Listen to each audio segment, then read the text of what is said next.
My name is Laima. I am from Lithuania. I came to America last year. I lived in one place for more than 20 years, in a little town in Lithuania. This is my first movement.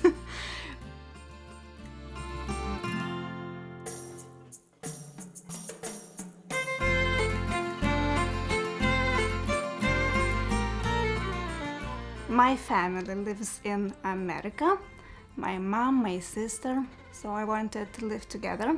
Another reason to start working in America because my daughter is a student, she needs money, and the job what we had in Lithuania wasn't so good that we couldn't afford studies of our daughter. And the third reason why we decided to move, because I wanted to change, to do something, the challenge to live in another country. Can I do this? Can I live? So we are here maybe 8 months only. All Lithuanians know. It's not easy because absolutely different culture, different, everything is different. The first month and the first days was very difficult. We came during pandemic, so we had to stay at home for 14 days, not to go anywhere. So we so closed. No family, nothing, nobody could visit us. So we stayed at home. So 14 days were very difficult. It's very good that we have a family who lives here longer. My sister husband, so they helped me a lot. It became easier, better. Then I found a job, started working. More easier, more better. When you can meet people, you can communicate, you can do something, not to stay at home. Do you have a Lithuanian community here other than your family? Yes, of course there is a community, Lithuanian community. And there is even Lithuanian school for children, so my son goes every Saturday to Lithuanian school. Not to forget Lithuanian language, to write, to speak. And there is Lithuanian community, but because of COVID it is closed, so no events. But usually they have many events related with Lithuania. So we are not alone, we are not lonely. And of course I have my family. Without my family, I wouldn't live here, wouldn't stay here. We can do it. Just what we needed is to speak, to not to forget this, to celebrate our all festivals, what we have in Lithuania, keep traditions. That's it. It's not difficult. Because we all are Lithuanians in family. That's why it's not so difficult. The best is to think that you can change your place. And I believe that maybe I one day decide to come back to Europe. Maybe I will choose another country to live. Or maybe I will stay here in America. I don't know, but it's good to know that you can choose.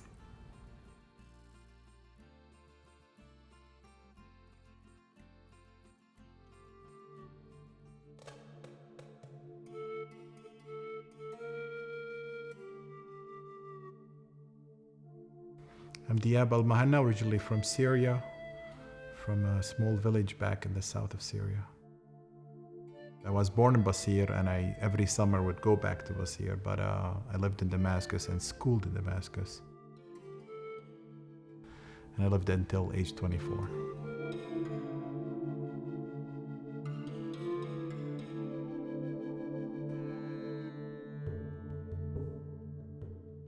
It's kind of a traditional for most of us there when we go to medical school to kind of go further and specialize. And perhaps it's just following the tradition of people before me. When we set our goals to go and get further training and education and specialty, we're really not having in mind the idea of emigrating. So just for studying abroad, getting further education, getting the experience, and most likely coming home.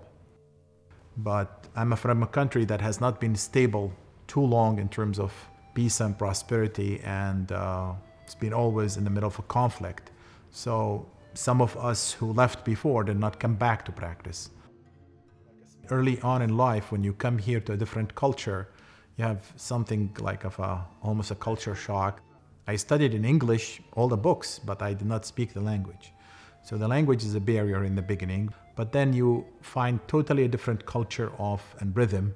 And definitely you also have in your mind what you know about that culture, so you face the difficulty in your head too, and how to kind of do that. No, soccer is holy enough that you don't drink anything with it. You have to watch soccer only.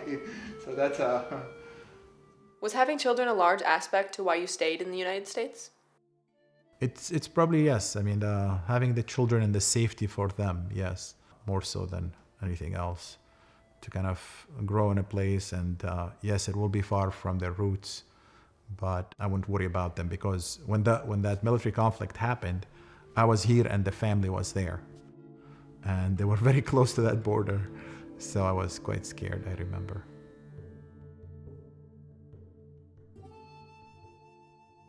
So 2006, we thought before they get very old, the kids, we would go back. And there was actually a military conflict between Lebanon and Israel, and that kind of was a factor into the idea that perhaps the region is not steady and we probably will not be able to move back. So that's probably the first year that I planted an apple tree in my backyard, and it's there now. By the time 2006 came, perhaps we were having a different adjustment as a family to kind of stay here and see what the kids would go through, and start focusing on the kids and their bi-racial or by citizenship status, going to schools and stuff like that here. Our ties to Syria is very strong. We're very connected, so it's not a sense of pride only, but it's a sense of gratitude toward it. And those people who taught us to devote ourselves to education, they want better life for us, just like what we want for our kids, right? Also, we have a long heritage back in Syria, because when we say Syria, it goes back to 2,000-3,000 years. We don't think Syria is 100 years old as a grandparent. No, Syria connects with a lot of bigger roots.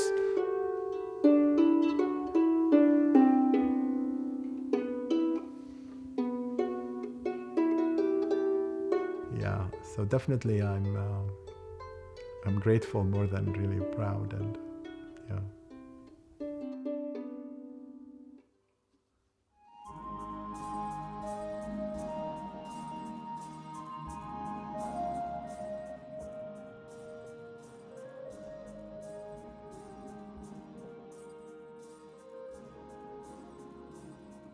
My name is Eva Sirk.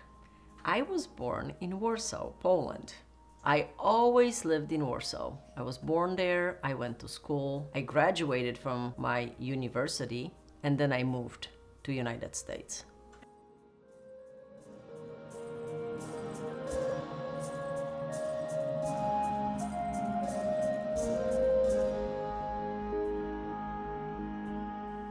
I met my husband when I was on an exchange program, and he was an American student. Well, we fell in love, we got married, and we decided that we will live in United States. And so I moved here.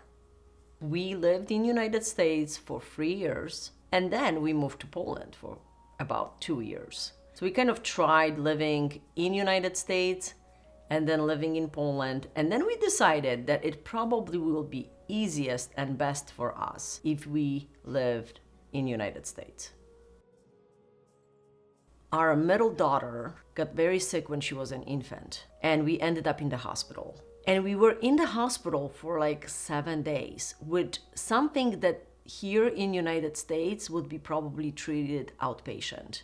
And it kind of opened our eyes to that side of living in Poland that wasn't good.